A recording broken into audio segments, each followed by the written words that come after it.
Bilkis Bano case तो आपको याद ही होगा, जिसमें 11 दोषियों की रिहाई के बाद बिल्किस बानो ने एक स्टेटमेंट जारी किया जिसमें उन्होंने कहा कि उनका इंसाफ पर से भरोसा उठ गया है। अब बिल्किस बानो केस में नया अपडेट है। कांग्रेस के बाद अब टीएमसी ने दोषियों की रिहाई पर सवाल उठाए हैं और टीएमसी सांसद महुआ मोइत्रा सुप्रीम कोर्ट पहुंच गयी। बिल्किस बानो गैंगरेप केस में सभी 11 दोषियों को रिहाई देने के मामले में अब टीएमसी भी कूद गई है। पार्टी सांसद महुआ मोइत्रा ने दोषियों की रिहाई के आदेश को सुप्रीम कोर्ट में चुनौती दी। उनकी जनहित याचिका 3 कार्यकर्ताओं की याचिकाओं के साथ मंगलवार को सीजेआई की अध्यक्षता वाली पीठ के सामने पेश की गई। इसके बाद मामले में सुनवाई की मांग पर सीजेआई ने कहा, हम देखेंगे।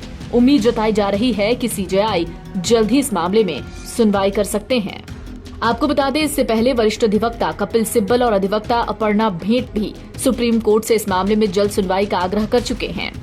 महुआ ने याचिका में गुजरात सरकार की छूट पर रिहाई देने की शक्ति पर सवाल उठाए हैं।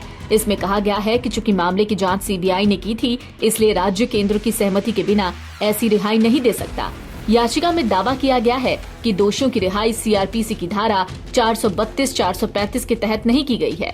आपको बता दें, धारा 432 और 33A में सजा में छूट का प्रावधान है और धारा 433 सजा को निलंबित करने या हटाने के लिए सरकारों को शक्ति दी गई है।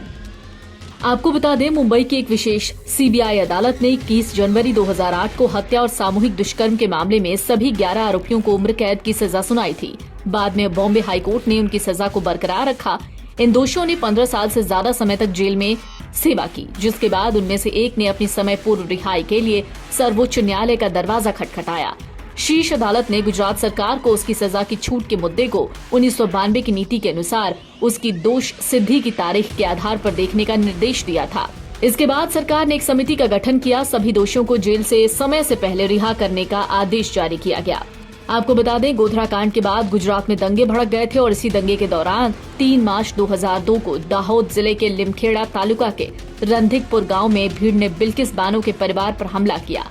बिल्किस बानो, जो उस समय 5 महीने की गर्भवती थीं, उनके साथ सामूहिक दुष्कर्म किया गया और परिवार के 7 सदस्यों को दंगाइयों ने निर्मम तरीके से मार डाला था। जब दोषियों की रिहाई हुई तो बिल्किस बानो ने भावुक होते हुए कहा था कि मैंने सुना कि 11 अपराधी जिन्होंने मेरे परिवार और जीवन को तबाह कर दिया और मेरी 3 साल की बेटी को मुझसे छीन लिया, वो आज मुक्त हो गए हैं, तो मैं पूरी तरह से निःशब्द हूँ।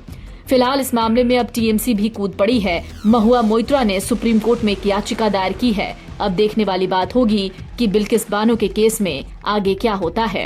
एनबीटी ऑनलाइन की रिपोर्ट।